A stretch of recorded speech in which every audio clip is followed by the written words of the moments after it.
Echoes of Ashborne by Sera. Chapter 1. The Arrival. The storm had followed Sera for 3 days. By the time she reached the valley, the rain had become a cold whisper that clung to her jacket and hair like the touch of ghosts. Before her, hidden between the folds of mist and decay, lay Ashborne, a city erased from every modern map, a name only whispered by old sailors and mad historians. The road curved into silence. Rusted lampposts leaned like dying sentinels, their bulbs shattered, their bases wrapped in ivy. Sera tightened the straps of her backpack and stepped into the city's hollow breath. Her boots echoed across cracked pavement. Every sound felt too loud, like the world itself was listening. The buildings rose around her, tall and crooked. Their windows were black mouths, yawning open into nothing. Posters flapped weakly against walls, faces of people long gone, promises of festivals that never came. The air smelled of dust and forgotten rain. She stopped before what once might have been a fountain. The basin was dry, the statue in its center broken in half. On the base, carved letters read, "We built this city to last forever." Sera almost laughed. Forever had ended here a long time ago. She took out her notebook and wrote the first line of her field report. Day 1, Ashbourne still stands, barely. But as she lowered her pen, she froze. A faint sound brushed her ear, a whisper, soft and uncertain, like someone saying her name. Sera. She turned quickly. Nothing but fog. Her heart quickened. Just the wind, she muttered. Yet when she looked again, she noticed faint symbols carved into the walls. Circles, spirals, strange runes that glowed faintly in the dusk. Night fell quickly in Ashbourne. She found shelter inside what used to be a library, the grand doors half rotted but still standing. Inside, the smell of old paper was thick and comforting. Books lay scattered across the floor, their words eaten by time.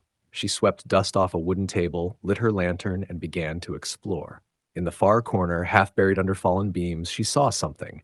A book larger than any she'd ever seen, its cover sealed with metal clasps and symbols matching those on the walls outside. When she touched it, the clasps snapped open on their own.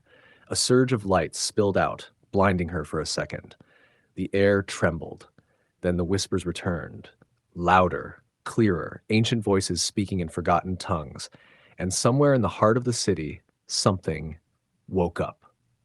Chapter 2. The Hidden Secrets.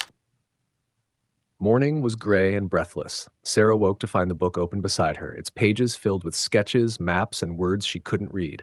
But when she traced a finger over the symbols, the ink shimmered, and the words rearranged themselves into English. To find the heart of Ashbourne, follow the echoes beneath. Beneath. Her pulse quickened. She remembered the subway entrance she had passed earlier, a staircase leading into the dark. She packed her things and went. The tunnels were colder than she imagined, their walls covered in vines that seemed to move ever so slightly when she wasn't looking. Her flashlight beam caught glimpses of graffiti, drawings of eyes, and warnings. Do not wake what sleeps. She walked for hours. The city above faded into a memory. At last, she reached a chamber where the floor was carved into circles of ancient stone. In the center stood a pillar with a hollow in its top, shaped exactly like the metal key symbol from the book.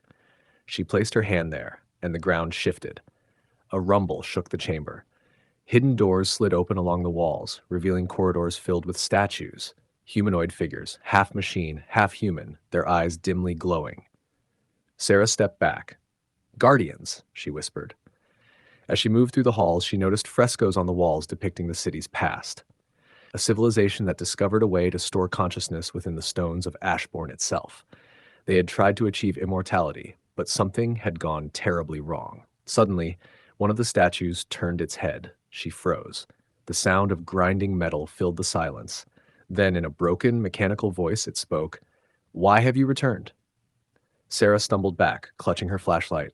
"I'm not from here. I'm just exploring." The statue paused, its head tilting like it was studying her. Then it said quietly, "You carry the mark. The city remembers you." Before she could ask what that meant, the floor cracked beneath her feet. The ground gave way, and she fell, through darkness, through dust, through time itself.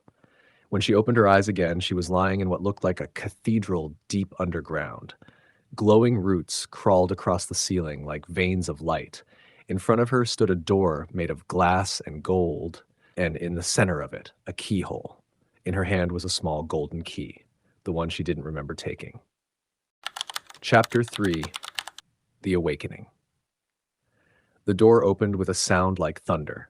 A wave of light swept over the room, and Sera stepped inside. She found herself in the heart of Ashborne, a circular chamber where hundreds of crystal pillars surrounded a single core of pure energy. Each pillar contained faint silhouettes, faces, hands pressed against the glass, eyes closed in eternal sleep. "They're alive," she whispered, "the people of Ashborne." The book floated from her bag, its pages turning wildly. A voice, soft, ancient, filled the air. "The city was built to preserve what was left of us, but we forgot the cost." Sera felt her chest tighten. "And you want me to finish what you started?" The energy pulsed as if answering. Visions flooded her mind. The city at its height, streets full of laughter and music, scientists experimenting with life and memory. Then, the catastrophe. The machine that was meant to preserve them consumed their bodies and trapped their souls in the stones. Sera fell to her knees. "You want me to free you?" The voice replied, "Only the one who carries our blood can." She remembered the symbol on her wrist, the birthmark she'd had all her life. It was the same as the one carved on the city's gates.